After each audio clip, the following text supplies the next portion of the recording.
초고가 주택은 오른다 무조건. 이때 세금은 보유세, 양도세 다 오른다. 두 번째, 다주택자는 특히 보유세가 많이 오른다. 팔아라 빨리. 팔아라. 2년 시간 주겠다. 모든 이 이야기의 종착지는 어디로 가냐? 임대차 시장으로 갑니다.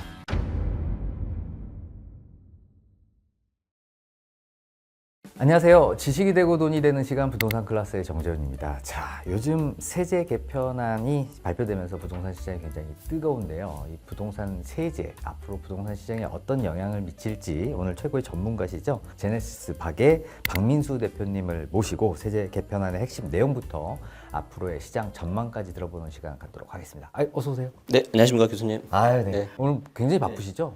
원래 안 바빴는데 이제 뭐 항상 세제 개편 나올 때 되면은 이제 의뢰에 나오는 거니까 조금 이제 바빠졌는데 보셨겠지만 이번에 나온 내용이 좀 양이 많아가지고 내가 생각보다 더 바빠질 것 같다. 근데 이제 그게 뭐 무조건 좋은 건 아니고 건강 관리를 잘 해야 되겠다 이 생각을 했습니다. 그래요. 네. 괜히 이런 것 때문에 마음이 막 이렇게 그럼요. 무거워서 네네네. 건강까지 해치면 안 되죠. 네, 그럼 안 됩니다. 자, 그럼 이제 앞으로 어떻게 해야 될지를 다 알려주시는 거잖아요. 네, 오늘 한번 좀 속 시원하게 풀어보도록 하겠습니다. 네.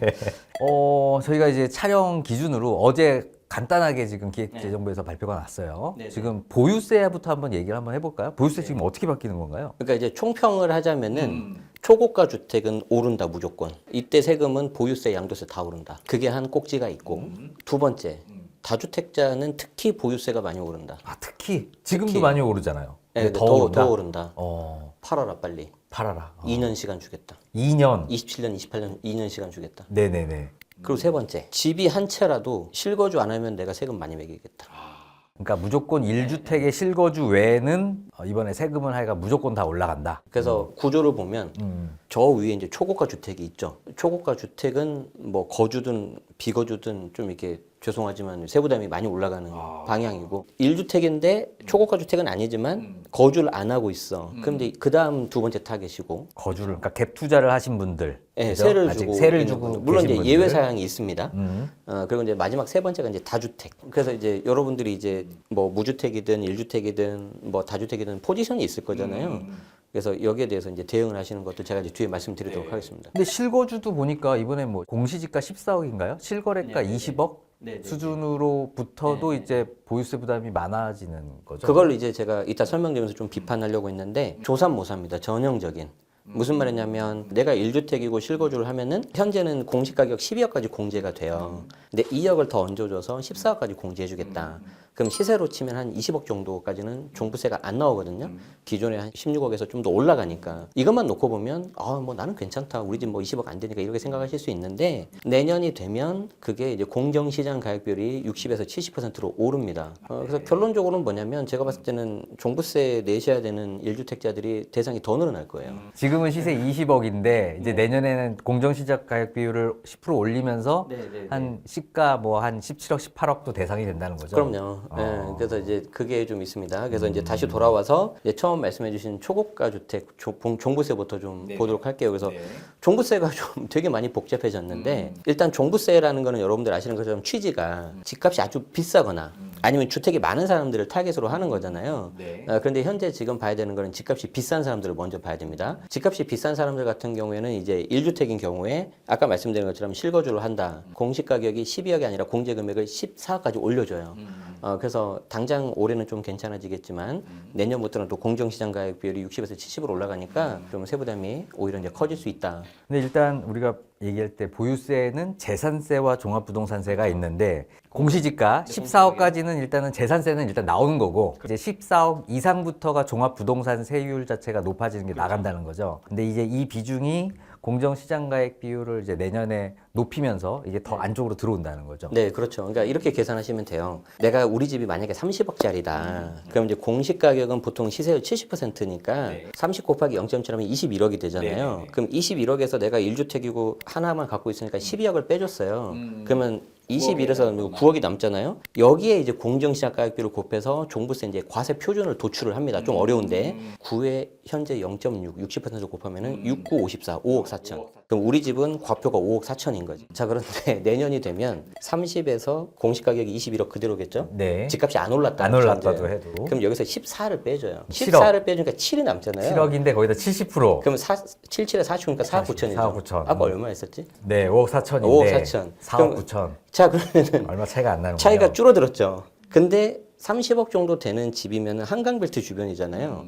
매우 오를 확률이 높습니다. 그럼 얘가 35억으로 올라간다. 그럼 곱하기 0.7 해봅시다. 그럼 7, 3, 24.5죠. 14를 빼면 10.5죠. 70% 하면 7.5가 됩니다. 아까 5억대가 갑자기 7억으로 올라가죠, 과표가. 그래서 조선 못 삽니다. 결국에는 오른다라는 네, 거군요.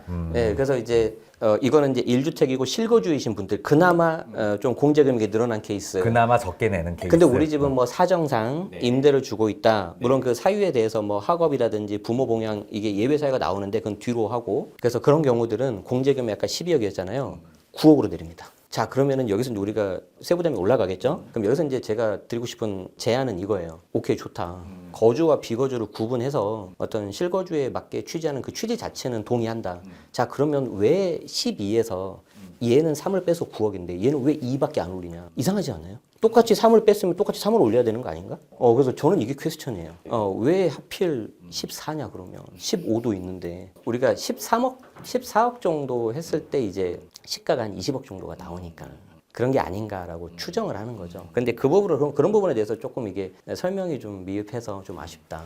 그래서 지금 우리가 뭐 벌써 한 5분 이상 얘기를 했는데 어렵잖아요. 이게 1주택자 하나예요. 아, 그렇군요. 박 대표님이 보시기에 가장 이번에 조금 시장에 충격을 줄 만한 거는 어떤 거예요? 어떤 부분? 지금 우리가 현재 종부세 얘기를 하고 있는데 종부세가 가장 종부세가 부담이 좀 크다. 크고 특히 그 중에서도 초고가 주택 그리고 내가 주택이 대부분 아파트인데 아파트를 갖고 있는데 내가 임대를 주고 있는 사람들 있잖아요. 이 사람들이 두 번째 타겟입니다. 자, 왜 그러냐면 지금 우리가 앞에서도 계산 방법이 좀 어려웠는데 더 이제 어렵습니다. 자, 우리가 1주택만 했었잖아요. 다주택자 계산하는 법 알려드릴게요. 자, 아까 12억을 기준으로 해서 1주택이고 실거주하면 기특하니까 2억 돌려서 14억이었죠. 예쁜 애들. 그리고 좀 못난 애들은 비거주했으니까 너무 해가지고 9억으로 내려버렸잖아요. 근데 얘보다 더 안 예쁜 애들이 있을 거 아니에요. 2주택 이상 다주택인 애들. 그러면 그 9억을 다시 쪼갭니다. 네, 4 더하기 5. 4 더하기 5로 쪼개는데 왜 4 더하기 5냐? 4가 기본이에요. 그러니까 기본 4는 해줄게. 치사하죠. 5 정도는 해줘야지. 이게 기본 4는 해줄게. 그러니까 되게 디테일해요. 이 미움의 정도가. 그래서 4만 기본으로 해주고 5에 대해서는 전체 매매가에서 실거주하는 주택에 대한 금액만 내가 해줄 거야. 그럼 예를 들어서 내가 10억짜리 공시가격 10억짜리가 두 개가 있는데 하나만 실거주를 하고 있어요. 그럼 어떻게 되죠? 기본 4 그리고 곱하기 5인데 전체 두 개니까 20억이잖아요. 근데 하나 실거주니까 20분의 10이니까 5 곱하기 20분의 10이니까 2.5. 그럼 4 더하기 2.5니까 6.5 나오죠. 아니 우리 집은요. 봄 여름은 A 집에서 살고 가을 겨울은 B에서 살 거예요. 그러니까 둘 다 실거주 아닙니까? 이런 건 없습니다. 그래서 하나만 되고 최악의 경우 둘 다 세를 주고 있다. 그럼 공제금액 5 하나도 못 받습니다. 4로 뚝 떨어집니다. 그러니까 지금까지 9억을 받을 수 있었는데 4억으로 내려간다 그러면 보유세가 꽤 오르겠죠. 그러면 이제 이분들이 선택할 수 있는 게 아까 말씀드린 것처럼 27년도, 28년도에 매각을 하거나 아니면 야 그래 한번 버텨보자. 나는 이거 지금 못 판다. 왜냐면 양도세도 많이 나오고 나중에 애가 좀 크면은 애한테 증여하고 싶다. 그러면은 버텨야 되잖아요. 그럼 임대를 주고 있는데 어떻게 할까? 무조건 세를 올리겠죠. 할 수 있는 선에서. 물론 이제 시세가 받쳐줘야 되겠지만 그래서 이제 모든 이 이야기의 종착지는 어디로 가냐? 임대차 시장으로 갑니다. 임대료 상승이 될 수밖에 없다. 될 수밖에 없습니다. 조세 정가는 뭐 기본적으로 되는 거죠. 네네네. 그래서 그 부분이 좀 가장 뼈아픈 방향으로 되지 않을까? 그렇게 될 것 같아요. 좀 우려가 됩니다. 다주택자 뭐 관련된 부분은 나는데 법인은 어떻게 되는 건가요? 법인 관련된 얘기는 법인은 이제 거의 최악입니다. 일단 아까 우리 뭐 9냐, 12냐, 14냐 이거는 행복한 이야기예요. 법인 입장에서 아예 0이에요. 이게 아예 여기는 공제 자체를 안 하고요. 그리고 내가 하나 집을 가지고 있으면은 거기에 대해서 이제 그냥 최고세로 곧바로 때립니다. 자 그러면 현재 종부세가 일반 세율이고 중과 세율인데 일반 세율 최고 세율이 2.7%거든요. 그게 과표가 90몇 억짜리예요. 시세로 하면 240억짜리. 2억짜리인데 네. 지방에 뭐 법인으로 1억, 2억짜리 가지고 있어도 2.7을 때리고요. 28년도가 되면 아까 말씀드린 일반세율과 중과세율을 합쳐버리거든요. 과표 12억 넘는 거에 대해서. 그러면은 이제 법인 같은 경우에는 최고 세율로 들어가니까 5%가 돼요. 혹여 아마 방송 보신 분 중에서 법인으로 내가 주택을 가지고 있다. 이거 완전 상극입니다. 그래서 특수한 케이스 외에는 가급적 매도하시고 혹시 이제 뭐 명의를 좀 이렇게 분산시켜서 주택을 사볼까 하시는 분들은 하지 마십시오. 하지 마십시오. 제가 말리고 싶습니다. 네, 이제는 주택은 보유하지 말아라. 주택과 법인은 네. 상극이다. 상극이다. 그리고 네. 주택을 가지고 있으려면 가급적 1주택 혹은 2주택 이내로 하시고 이왕이면 실거주 위주로 하는 게 좋겠다. 그래서 아까 말씀드린 것처럼 일단 첫 번째가 초고가 주택 갖고 계신 분들. 네. 이분들이 가장 큰 타격이고 이분은 실거주, 비거주 다 포함이에요. 그리고 두 번째가 이제 임대 주고 있는 주택인데 아파트인 경우들. 신기한 게 뭐냐면 방금 말씀드린 그런 규제 있잖아요. 네. 아파트만 해당해요. 특히 이제 주택임대 사업자 말소된 주택 같은 경우에 아파트들은 이제 또 여러 가지 페널티가 있는데 언제까지 팔아야 양도세 중과를 피할 수 있다 이런 게 이제 생각보다 빨리 나왔거든요. 27년 말까지. 근데 빌라나 비아파트는 해당이 안 됩니다. 그래서 이렇게 놓고 본다면 내가 만약에 좀 괜찮은 주택이 하나 있어요 이렇게. 근데 뭔가 좀 임대용이나 시세차익용으로 조금 더 하고 싶고 증여를 하고 싶어요. 그러면 그 경우에는 비아파트로 가겠죠. 빌라, 다세대, 다가구, 오피스텔 이런 거 가잖아요. 그중에 제일 메리트 있는 게 현재는 재개발입니다. 빌라 재개발. 재개발 빌라. 예, 그래서 이제 이렇게 이제 자연스럽게 연결이 되는 거죠. 뭐 누가 보더라도 현재 서울은 신축 공급이 어려우니까 재개발 재건축으로 하는데 어쨌든 재건축은 또 아파트잖아요 대부분. 그러니까 재개발 빌라 쪽으로 몰릴 수밖에 없어요. 예를 들어서 이제 내가 집동산에서도 말했었는데 연신내 근처에 가련 1구역이라고 있어요. 가련 1구역. 네, GTX도 이미 지나가고 있고 나중에는 삼성역도 정차를 할 거고. 걔가 초기에 처음 들어가는 비용이 한 6억대면 됐어요. 그리고 추가 분담금은 3, 4억 정도. 그러니까 9에서 10억 정도면은 나중에 4년 정도 되면 새 아파트가 되고 현재 그 밑에 새 아파트가 거의 한 20평대가 15, 14 정도가 되니까 나쁘지 않잖아요. 6억대 없습니다 지금. 불과 한 달 전만 해도 7억대가 있었고 지금은 거의 8억대. 이렇게 빨라요 지금. 근데 이제 사람들이 딱 아는 거죠. 야 이거 내가 조금만 하면은 이게 잘 되겠다. 그게 보이고 이게 또 너무 초기인 것들 있죠. 너무 오래 걸려. 그래서 여러분들이 좀 이왕이면은 사업 시행 인가 한 절반 정도 온 것들 그리고 이왕이면은 관리처분 계획 인가 받아서 입주권 상태에서 매매가 가능한 거죠. 물론 투기과열지구이기 때문에 그쵸. 예외 사유에 다 적용이 돼야 돼요. 일정 부분 네네네. 물건만 가능한 거. 네네. 그래서 이제 뭐 그런 단지 중에 하나가 아까 말씀드린 가련도 있었고 밑에 이제 경기도에 뭐 수진 1구역도 있고 많이 있는데 그런 것들을 좀 보시면은 좋을 것 같아요.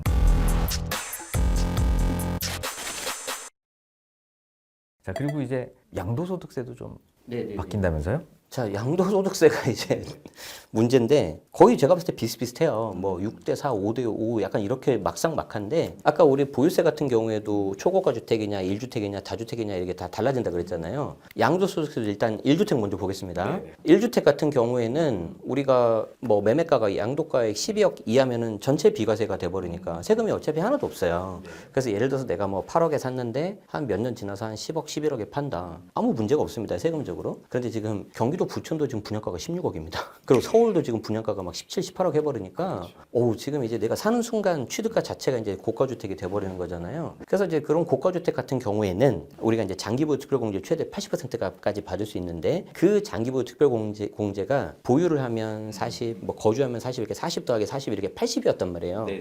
여기서 보유 기간을 없애버립니다. 테이블을. 그래서 이제 궁극적으로는 10년 거주라면 80을 받게 만드는데 중간에 이제 중간 단계라고 놨어요. 40 더하기 40에서 80이고 이쪽은 거주를 했을 때 80이고 보유하면 0이란 말이에요. 중간에 놔둬가지고 보유하면 20, 거주하면 60. 네, 그렇게 해가지고 중간 이렇게 만들어 놨습니다. 그런데 뭐 이것만 놓고 보면 어떤 생각이 드냐면 그럼 뭐 내가 그냥 들어가서 살지 뭐 이러면 되잖아요. 근데 여기에 아주 치명적인 함정이 있습니다. 뭐냐면은 장기부 특별공제 공제 한도액을 집어넣어 버렸어요. 20억, 10억이죠? 네. 단순하게 계산해 볼게요. 내가 10억에 샀는데 10년 동안 있었어요. 30억이 됐어요. 그럼 양도차익이 20억이잖아요. 여기에 뭐 장기부 특별공제로 80% 그냥 할게요. 그러면 양도차익이 80이니까 16억이잖아요. 그럼 내가 그전까지는 16억을 다 받았단 말이에요. 그런데 이게 27년, 28년도가 되면은 거주는 당연히 해야 되고 아까 16억에서 27년도 오면은 20억. 그리고 28년도 이후에는 10억으로 줄어드는데 이때 27년, 28년이 뭐냐면은 취득일이 아니고 양도일입니다. 양도일. 그러니까 무슨 말이냐면 내가 아무리 예전에 오래전에 샀고 뭐 규제 지역 재기 전에 내가 취득을 했고 다 필요 없어요. 양도일 기준으로 하기 때문에 내가 27년도, 28년도 이후에 내가 팔면은 그만큼 세제 혜택을 못 받아요. 자, 그러면은 우리가 앞에서 말했던 종부세하고 연결시켜 보면 가장 큰 타겟을 받는 사람들이 강남권에 계시던 원주민분들. 나는 그냥 태어나서 아니면 어렸을 때 이사 온 곳이 막 강남이었어. 그때는 허허 벌판이었잖아요. 그래서 부모님이 이사를 왔어. 그래서 난 계속 살았어. 친구들도 다 여기 있어. 근데 여기가 개발되고 하면서 재건축도 되면서 새 아파트가 된 거죠. 그래서 나는 이걸 이제 나중에 팔아서 양도소득세 절세도 다 하고 현금 쥐고 좀 편하게 살려고 했는데 그 공제금액 한도가 갑자기 20억, 10억으로 줄어버리니까 세부담이 우리 재경부 시뮬레이션 나온 게 있는데 어마어마하게 올라가요. 꽤 올라가요.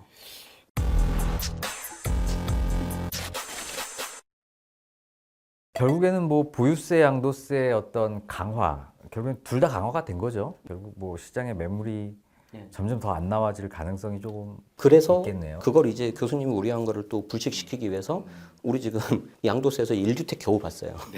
이제 다주택자 봐야죠. 힘들다, 그죠? 다주택자들은 지금 좀 아까 말씀드린 것처럼 아파트로 임대를 주신 분들의 세부담이 커질 것 같아요. 아까 우리 종부세 쓸 때 4 더하기 5 기억나시죠?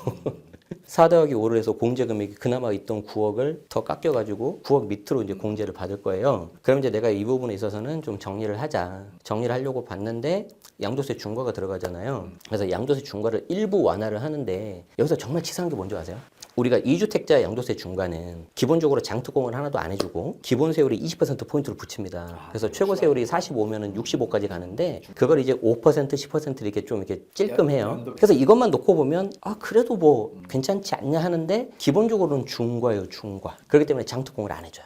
이게 커요. 아, 그러네요. 그러니까 5% 늘어나는 게 중요한 게 아니고 맞아요. 장특공에 아예 배제되니까 네, 그래서 그냥 세금을 그냥 다 맞아요. 내게 되는 거군요. 그래도 내가 가산세율을 조금이라도 줄여야 되니까 27년도에 파는 게 상대적으로 유리하긴 합니다. 팔려면. 그리고 거기에 이제 또 뭔가 극대화 효과를 하기 위해서 주택임대 사업자 중에 이제 말소된 주택은 장기부 특별공제도 받을 수도 있고 그리고 언제든 팔아도 양도세 중과 배제가 되는데 이걸 또 한꺼번에 내놓게 하기 위해서 이걸 시한을 27년까지 묶어버렸어요. 이제 이게 제가 굉장히 좀 매우 비판하고 싶은 그런 겁니다. 왜냐하면 이제 정책 신뢰성이 많이 깨지기 때문에. 자, 그러면 양도세 중에서 이제 다주택자 같은 경우에는 이제 27년도 1차 매물이 좀 나올 거고 2차 같은 경우도 매물이 조금은 나올 거예요. 그런데 여기서 이제 두 가지 문제가 생기죠. 첫 번째, 야 그러면 내가 26년도 5월 9일까지 팔아 그래서 금매로 파는데 나는 어떻게 되는 거야? 미리 판 사람들 입이 안 좋겠죠. 자, 그리고 어찌됐든 간에 2년 정도 유예 기간을 준 거잖아요. 그러면 사람들 심리가 또 어떻죠? 2년 뒤에 또 나올 수 있는 거 아니야?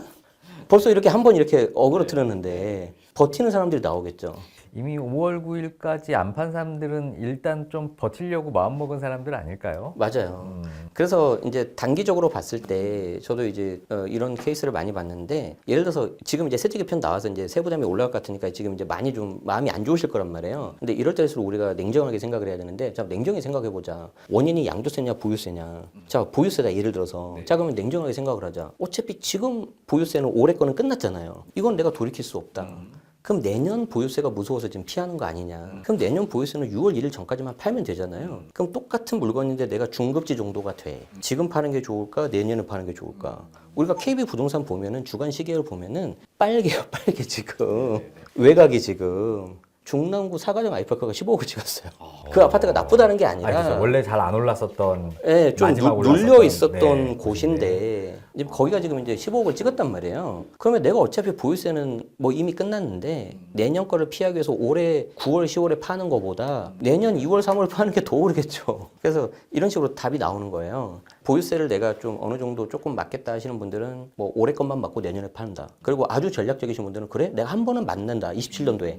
한 번은 맞고 내가 판다. 이런 사람도 나와요. 그렇군요. 한 번은 맞아도 뭐 그렇게 크게 네. 올라가는 건 아니잖아요. 네네네. 예, 70 공정시장 가액 비율 그래서 이제 올라가는 거기에 거랑 대해서 이제 엄청나게 막 셈을 하면서 이제 특히 이제 시장 분위기 보고 그리고 이제 내가 갖고 있는 물건에 대한 투자 가치를 봐야 되겠죠. 그래서 그런 것들을 다 종합해 보면은 개인적으로는 27년도는 굉장히 혼란스럽고 에너지가 쌓이다가 28년도 정도가 아주 정점을 찍을 것 같아요. 제가 봤을 때. 뭐 지금은 뭐 일단 아직 정확하게 모르니까 그래 느낌상 내년에 그러면 매물도 또 많이 나올 것 같고 그리고 손바뀜도 많을 것 같고 28년도는 그러면 그 손바뀜이 거의 마무리되는 지점인가요? 27년도에 1차 한번 손바뀜이 쫙 되고 아마 이제 상반기에 되겠죠. 아까 말씀드린 보이스 이슈도 있고 또 대출도 그때가 잘 되잖아요. 2, 3, 4, 5 그때 하면 돼요. 그래서 그때 거래가 좀 일어나고 다시 이제 또 6월 보이스 기간 딱 지나면 뒤에 약간 좀 조용하고 그럼 그때 뭐가 나올 거예요? 또 뭔가 정책이 나올 거예요. 딱 뭐 보이는 그냥 시나리오예요. 그렇게 하다가 28년도에 뭐 좀 이거는 어쩔 수 없어 우리가 이제 정책이기 때문에 4월달에 총선이 있습니다. 정선이 있고. 네, 그래서 이제 거기에 대해서도 이제 여당 내에서도 좀 뭔가 갑론을박이 있을 것 같아요.